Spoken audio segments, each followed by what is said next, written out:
Okay, welcome back to the furniture restoration of this table. You can see I've got the pieces laid out here. You also might notice that I'm wearing a coat because it is really ridiculously cold in Wisconsin. It was snowing earlier today. That's going to be an issue when we start talking about what comes after the sanding, which is going to be the staining and the glossing.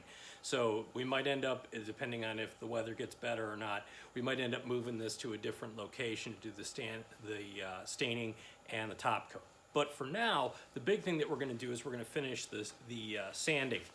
As you can see on some of these pieces, with the top and the flat, it looks really nice. Now, in looking at this off the reflection, you might notice that there's some darker look here. That's not schmutz, that's grain. What we've got here, and this is why understanding the type of wood you're dealing with helps a lot. This is a walnut table. We kind of realized that after taking off all the stuff. Walnut has a dark, thin grain in there. It's a lot tighter. It's a very solid wood. It's a very heavy wood.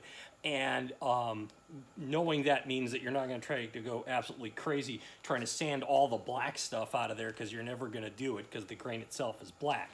But you can notice, however, if you look really closely here, I'm going to try to get this so that it's not in the light as much. Unfortunately, that doesn't look like it's going to happen, but you can kind of see on the edges here, there's some dark schmutz because you couldn't get the grain, the orbital sander in there. And it's kind of the same thing with the legs. You'll notice that I stripped down the legs pretty well here, but you'll also notice that there's kind of schmutz on the corners here, and there's some schmutz in here. The other thing is that, and you can't really tell too much, you can kind of notice that there are some spots that get flatter and stuff when you're using that. And you're thinking to yourself, uh-oh, maybe I flattened this out and it's not the way it's gonna look, that it was original. It's gonna look kind of dopey, like it was chiseled. Don't worry about that. This is what we're gonna fix next. So, remember earlier I told you to save all of your dead discs? So these are a sampling of the dead discs that I have from my 120s. Some of them are actually in pretty decent shape. It's just that they ended up getting, caught a nick or something like that. Other ones, they look like they kind of, went through the back 40 a little bit more. But the thing of it is that with random orbital sanders, they tend to work the outside edges. The interior tends to stay not as affected by this. So what we're gonna do is we're gonna use these guys again. What I like to do, especially when I'm dealing with spindles, is I like to take the thing and kind of fold over like a couple of top flaps so I can hold it in my hand. You can kind of see how that works there.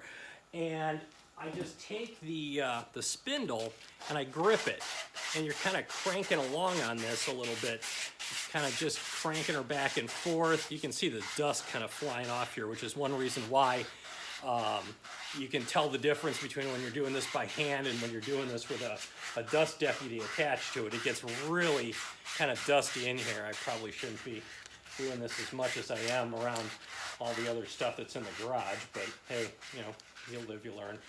But what you'll notice is now, first of all the schmutz is off there, and second of all, look at that puppy. That is no flat spots, no cheesy stuff, no nothing. So I tend to like to get all of that done first. You'll start to develop a real wrist cramp after a while. And again, what I've got here is I'm literally just I'm not gripping it too tight. I'm just trying to get it so that I can crank it back and forth. Use the hand kind of like almost like a molded sander, and I can kind of crank on through and kind of get rid of some of the little lumps and bumps that happen. Plus, again, I'm trying to get rid of the schmutz that's going on all around the edges of each of these little parts of the spindle. Get in there a little bit. You kind of, with one of these, you kind of like rock your thumb, get a little bit tighter into that space. You'll notice that like down here, you can kind of wax her back and forth. I know your 12-year-old's watching this, so I'm trying my best not to look obscene while I'm doing this, but you kind of work your way on through one of these discs. And again, there's plenty of sandpaper still left on there. It's just you're using it in a spot where the sander hasn't really gotten its handle on stuff. So kind of feel your way around. Try to see if you can feel any flat spots when you're turning the spindle. If not, you know, you're probably in pretty good shape. So you can kind of see how that's, trying to step out of the light here a little bit, but you can kind of see how that works. I got a couple of spots here that are a little flatter. So I'll just fold another one here and, you know, kind of go at it with a different one. And again, you think to yourself, well, you know, this is saving some money, it's saving some resources, and you're getting good use out of it. The other thing that I like about this is because these are Velcro backed. They're the fuzzy part of the Velcro, and you've got, when you fold it over, you've got the sandy part here, the kind of grit. It's a lot easier to hold on to. It's more flexible than regular sandpaper, which is just kind of the grit on the paper. And so you're able to kind of move your way on through and kind of cranking along.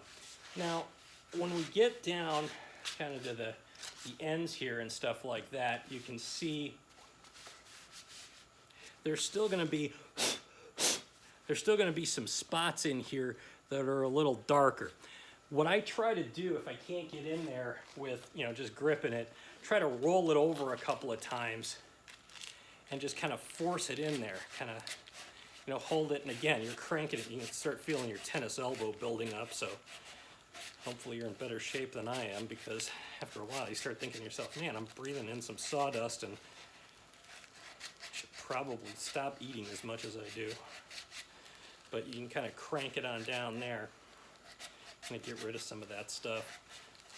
The big thing that you try to look out for in this is not necessarily to get it perfect, because you're not going to get it perfect. And even if you do, you probably don't want to, because again, you're doing an older piece, so it's got to have a little bit of age to it. Otherwise, it looks like, you know, kind of a fakery, kind of like came out of a store or something. So, but with like a lot of these guys, I try to get a little bit closer, but I'll leave like some of the darkening spots kind of in there, with the idea that when I stain over it, you know, a lot of this is going to blend. It's one other thing. You can't really see it from where you are, I don't think. I'm trying to rotate it so you can kind of see it under the light here. But there's some particles from the sanding disc in there. Take your walnut pick or your awl or whatever and just kind of make sure you go through that one more time to get those out of there, because nothing looks dumber than, you know, that leg. You know, it's nice and stained and burnished and everything, and well, you know, there's little flecks of red sitting in there. You know, you don't want that happening to your thing, because then it looks really dumb. But again, you know, what you're really trying to do is just get rid of, you know, the stuff that doesn't need to be there, and then not put too much time and energy into, you know, trying to make this thing perfect. The only time I really get picky, and I mean really picky, about things like these grooves and stuff, is if I'm taking a piece that's been painted and I'm trying to do this with it. Get another disc here. Even if you run out of discs and you have to use some new ones, I mean, so what? You're still saving yourself more than you would have the other way. But the only time I get really picky is when I've got a piece that's been painted. Because if you stain over paint, even just a little fleck of it, it's like setting a neon sign on there that says, hey guys, I didn't actually get all the paint off this thing. And it looks god atrocious. It really does. I really, one of the main reasons why I don't do a lot of chairs or tables where there's a boatload of paint on them, or if I do and I do them for other people, I tell them, and that's gonna be kind of costly because I got to do a lot of hand work. I mean, you can kind of see how I'm working this thing here, and again, it looks really kind of obscene in some ways, but yeah, it takes, if you leave a fleck of paint on that damn thing, it is going to be something to behold. So now you can kind of see how this kind of works, where it spindles out. I'm going to show you one more thing, and then probably stop this for now. With the edging, on the tabletop itself.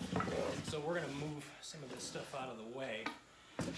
On the edging, I kind of do the same thing. I fold it over so that you get a flat edge, and I just kind of get in there a little bit, kind of work my way around. And again, you're just really knocking edge off here. So you're just trying to smooth that edge out, trying to get rid of some of that black crud, or at least smooth it in so it doesn't look so pronounced when you're attacking it. And again, there's this edge here, and there's the inner rims in here. I just don't mess with them because, again, they're going to show forth in a very nice way when you get done. So I'm just working on, you know, kind of the edges here and the edges on the rim and the edges on the legs. So once I get done with those, I will start showing you some stain, and then we'll start talking about how to take this into that next stage of getting this refinished. Again, if you like it, let me know. If you don't like it, let me know what you're confused about. We'll make it work. Talk to you later.